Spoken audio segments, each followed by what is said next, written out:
Hello guys, good morning. তোমরা সবাই কেমন আছো?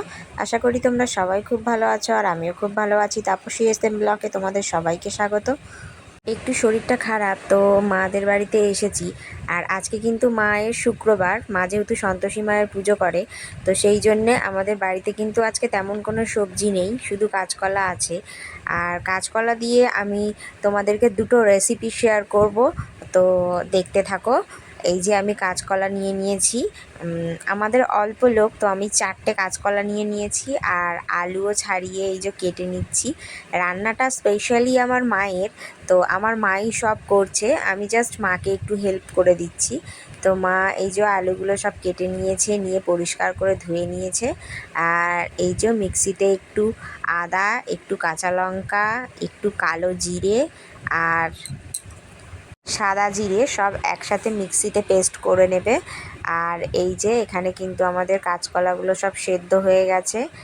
আর এবারে কাঁচকলার খোলাগুলো আমরা ছাড়িয়ে নিচ্ছি।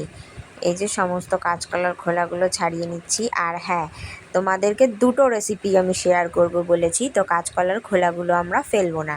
কাঁচকলার খোলা দিয়েও একটা রেসিপি আমি তোমাদেরকে দেখাবো। তো এই যে কাঁচকলাগুলো ভালো করে আমি মেখে নিচ্ছি একটা পাত্রের মধ্যে নিয়ে।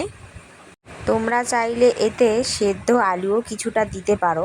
আমি সেদ্ধ আলুটা দিইনি, আমি শুধু কাঁচকলাই এতে ব্যবহার করেছি।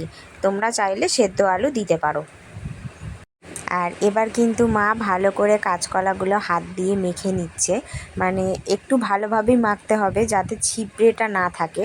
তো আর এই যে মাখা হয়ে গেছে, এরপরে কালো জিরে, সাদা জিরে গুঁড়ো, আর একটু হলুদ, একটু লঙ্কা গুঁড়ো, স্বাদ মতো লবণ, 2-4 দানা চিনি, আর তারপরে একটু কাঁচা লঙ্কা কুচি, এগুলো সব দিয়ে নিয়ে, যেহেতু এটা নিরামিষ, তো আদা রসুনের কোনো ব্যবহারই হবে না, পেঁয়াজ আদা রসুন। তো এখানে কাঁচা লঙ্কা দেওয়ার পরে আমার যেহেতু ছোট চামচ, তো আমি ছোট চামচের 4 চামচ মতো বেসন নিয়ে নিয়েছি। 4 চামচ বেসন নিয়ে ভালো করে এটা হাত দিয়ে মেখে নেব। যেমন আটা মাখা হয়, একটু টাইট করে আমরা মেখে নেব। তো এই যে দেখো, আমরা মেখে নিচ্ছি। আর মেখে নিয়ে তোমাদের যদি একটু জলের প্রয়োজন হয় একটু ছিটিয়ে দিতে পারো। তো মাখা হয়ে গেছে, আর বাবাই কিন্তু এখানে রান্না দেখতে এসছে।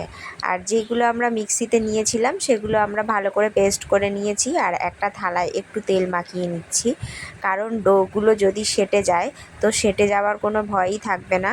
তো এই যে হাত দিয়ে আমরা ওটাকে মেখে নেওয়ার পরে ছোট্ট ছোট্ট করে ডো করে নেব। তো এই যে হাতে একটু তেল লাগিয়ে লাগিয়ে ছোট্ট ছোট্ট করে ডো করে নিয়ে তারপরে ওটাকে আমরা মাছের মতো শেপ দেব। তো রান্নাটা হচ্ছে নিরামিষ মাছের ঝোল।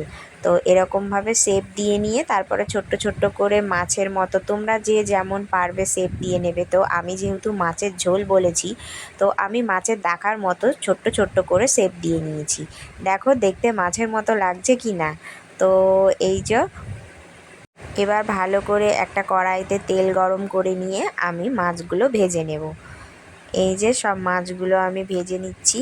আর মোটামুটি ডিপ ফ্রাই না, মিডিয়াম ফ্রাই হলেই আমরা এগুলো তুলে নেব। আর দেখো, মিডিয়াম ফ্রাই কিন্তু হয়ে গেছে, আর আমরা মাছগুলো কিন্তু তুলে নিয়েছি। আর দেখো, আমিও কিন্তু ভুল করে মাছই বলে ফেলছি। হ্যাঁ, দেখতে তো একদম মাছের মতোই লাগছে। তো এই যে এখানে ভাজা কিন্তু টোটালি কমপ্লিট। আর পাশে একটা কড়াইতে মা একটু তেল নিয়ে নিয়েছে, আর তাতে কিন্তু কালো জিরে, তেজপাতা আর আলুগুলো কিন্তু ওতে দিয়ে দেবে। তো ফোড়ন দেওয়ার পরে এই যে আলুগুলো দিয়ে দিয়েছে। আর আলুগুলো একটু ভাজা ভাজা হয়ে এলেই তারই মধ্যে মিক্সিতে যে মশলাটা বাটা রাখা ছিল সেই মশলাটা একটু দিয়ে দেবে। স্বাদ মতো লবণ, গুঁড়ো লঙ্কা, জিরে গুঁড়ো, হলুদ গুঁড়ো আর একটুখানি চিনি, সেগুলো দিয়ে একটু কষানো হবে। আর ভালো করে কষিয়ে নেওয়ার পরে এতে জল দিতে হবে। জল দিয়ে ভালো করে জলটা ফুটে উঠলে ভেজে রাখা মাছগুলো তাতে ছেড়ে দিতে হবে। ছেড়ে দিয়ে ভালো করে সেটা ফুটে উঠলে আর আলুগুলো সব সেদ্ধ হয়ে গেলে একটা পাত্রে নামিয়ে নিয়ে তাতে একটু ওপর থেকে গরম মশলা ছড়িয়ে দিতে হবে। আর গরম ভাতে নিরামিষ মাছের ঝোল খেতে হবে। তো সবাই খেয়ে দিয়ে কমেন্টে আমাকে জানিও কেমন লাগলো। আর অবশ্যই তোমরা বাড়িতে একবার ট্রাই করে দেখো। আর এদিকে আমার ছাড়িয়ে রাখা কাঁচকলার খোলাগুলো আমি একটা পাত্রেতে নিয়ে নিয়েছি, আর তাতে কিছুটা কাঁচা লঙ্কা, তোমরা যদি চাও একটু বেশি ঝাল তো তোমরা নিতে পারো, আমি মিডিয়াম ঝালই দিলাম। আর তাতে একটু কালো জিরে দিয়ে দিলাম, দিয়ে সেটাও মিক্সিতে পেস্ট করে নিলাম। নিয়ে এদিকে কিন্তু তেলটা গরম হয়ে গেছে, আর তেলের মধ্যে কিছুটা কালো জিরে দিলাম, দিয়ে আমি এটা ভালো করে নাড়িয়ে নাড়িয়ে নাড়িয়ে নাড়িয়ে যাতে কড়াইয়ে লেগে না যায়। আর তারই মধ্যে একটু লঙ্কা গুঁড়ো, একটু জিরের গুঁড়ো, একটু লবণ, একটু হলুদ গুঁড়ো আর একটু স্বাদ মতো চিনি দিয়ে দিলাম। চিনি দেওয়ার পরে ভালো করে এটা নাড়ানোর পরে একদম জল শুকিয়ে যাবে, মানে এমন হয়ে যাবে, তখনই এটা নামিয়ে নিতে হবে। আর তোমরা কিন্তু অবশ্যই এটা ট্রাই করো। আমি কিন্তু বাটিতে একটুখানি নিরামিষ মাছের ঝোল নিয়ে ট্রাই করে দেখছিলাম, তো আমার খুবই ভালো লেগেছে।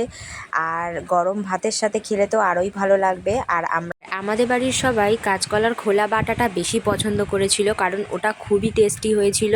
আর তোমরাও নিরামিষের দিন এরকম কোনো আইটেম বানিয়ে নিতে পারো, আর খাওয়াটা কিন্তু অবশ্যই খুবই ভালো হবে। আর আজকের মতো টাটা, বাই বাই। সবাই ভালো থেকো, সুস্থ থেকো। অন্য কোনো রেসিপি নিয়ে খুব তাড়াতাড়ি আসবো। অবশ্যই আমার চ্যানেলটা ভালো লাগলে একটা করে লাইক শেয়ার করে দিও।